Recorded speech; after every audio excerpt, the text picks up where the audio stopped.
Hello guys, നിങ്ങൾ വിചാരിക്കുന്നുണ്ടാവും ഇന്നും ഇവൻ എങ്ങോട്ടാണ് പോകുന്നതെന്ന്. ഇന്ന് കുറച്ച് ഭക്തിമാർഗം പിടിക്കാനുള്ള ഒരു സെറ്റപ്പാണ്. നമ്മൾ ഇന്ന് പോകുന്നത് ഗുരുവായൂരേക്കാണ്. അതിനിടയ്ക്ക് കുറച്ച് കോമഡി ഉണ്ടായിരുന്നു. നമ്മൾ വിചാരിച്ച ട്രെയിൻ കിട്ടിയില്ല, പിന്നെ കിട്ടിയ ട്രെയിനിൽ കയറിയിട്ടാണ് ഇപ്പം പോകുന്നത്. നമ്മൾ തൃശ്ശൂർ ഇറങ്ങാനായിരുന്നു പ്ലാൻ ചെയ്തത്, പിന്നെ വണ്ടിയൊക്കെ ലേറ്റ് ആയി. ലാസ്റ്റ് നമ്മൾ കുറ്റിപ്പുറം ഇറങ്ങി.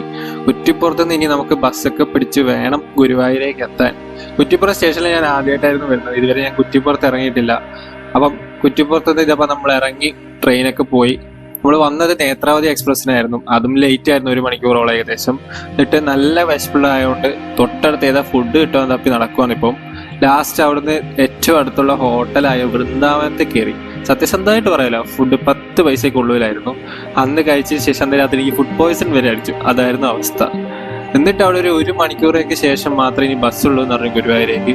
അങ്ങനെ അവിടെ കുറ്റിപ്പുറം സ്റ്റാൻഡിൽ കുറേ നേരം ഇരുന്നു. അങ്ങനെ അവസാനം ബസ് കിട്ടി, സീറ്റും കിട്ടി. ഇനി ഒരു ഉറക്കമായിരിക്കും. ഇതാ ഇപ്പം കാണുന്നത് ഇനിയിപ്പോൾ നേരെ ഒരു ഉറക്കമാണ്. ഇനി ഒരു 1/2 മണിക്കൂർ കഴിഞ്ഞാൽ നേരെ നമുക്ക് ഗുരുവായൂർ എത്തുന്നതാണ് പറഞ്ഞിട്ടുള്ളത്. ഏകദേശം ഒരു 1:45 ഉച്ചയ്ക്ക് നമ്മൾ ഗുരുവായൂർ എത്തിയപ്പം. ഈ പ്രതിമ നിങ്ങളായാലും ശ്രദ്ധിച്ചിട്ടുണ്ടോ എന്ന് അറിയില്ല, ഇപ്പം പുതുതായിട്ട് വന്നാൽ കുറച്ച് കാലേ ആയിട്ടുള്ളൂ. അങ്ങനെ അവസാനം ഒരു വലിയ യാത്രയ്ക്ക് ശേഷം നമ്മൾ അങ്ങനെ ഗുരുവായൂരപ്പന്റെ നടയിൽ എത്തിയിട്ടുണ്ട്. അപ്പം എല്ലാവർക്കും അടുത്ത വീഡിയോയിൽ കാണുന്നവരെ എല്ലാവർക്കും ബൈ.